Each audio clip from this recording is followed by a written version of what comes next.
Josué chapitre 4. Lorsque toute la nation eut achevé de passer le Jourdain, l'Éternel dit à Josué, « Prenez 12 hommes parmi le peuple, un homme de chaque tribu.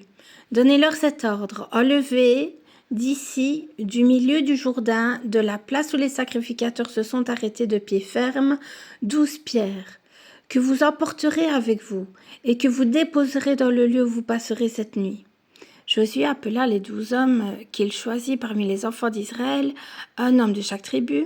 Il leur dit, passez devant l'arche de l'Éternel, votre Dieu, au milieu du Jourdain, et que chacun de vous charge une pierre sur son épaule, selon le nombre des tribus des enfants d'Israël, afin que cela soit un signe au milieu de vous. Lorsque vos enfants demanderont un jour, que signifient pour vous ces pierres ? Vous leur direz, les eaux du Jourdain ont été coupées devant l'arche de l'alliance de l'Éternel. Lorsqu'elle passa le Jourdain, les eaux du Jourdain ont été coupées, et ces pierres seront à jamais un souvenir pour les enfants d'Israël. Les enfants d'Israël firent ce que Josué leur avait ordonné. Ils enlevèrent 12 pierres du milieu du Jourdain, comme l'Éternel avait dit à Josué, selon le nombre des tribus des enfants d'Israël.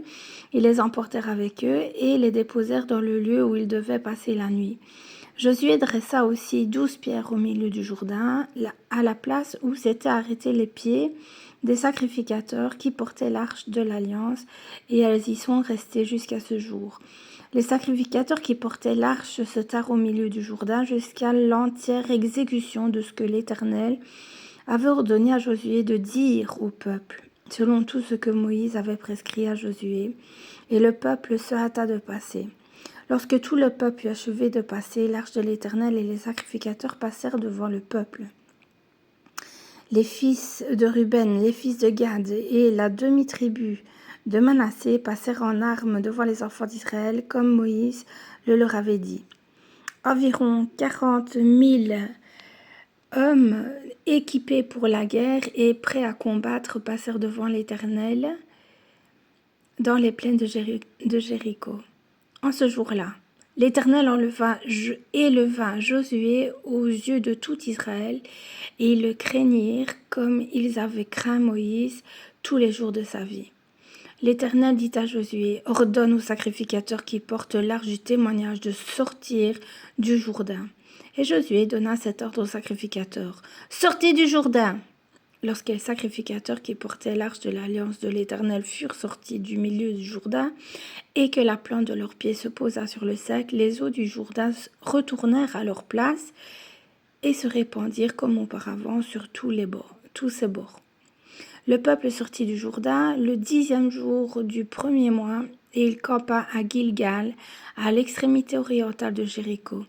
Josué dressa à Gilgal les 12 pierres qu'ils avaient prises du Jourdain.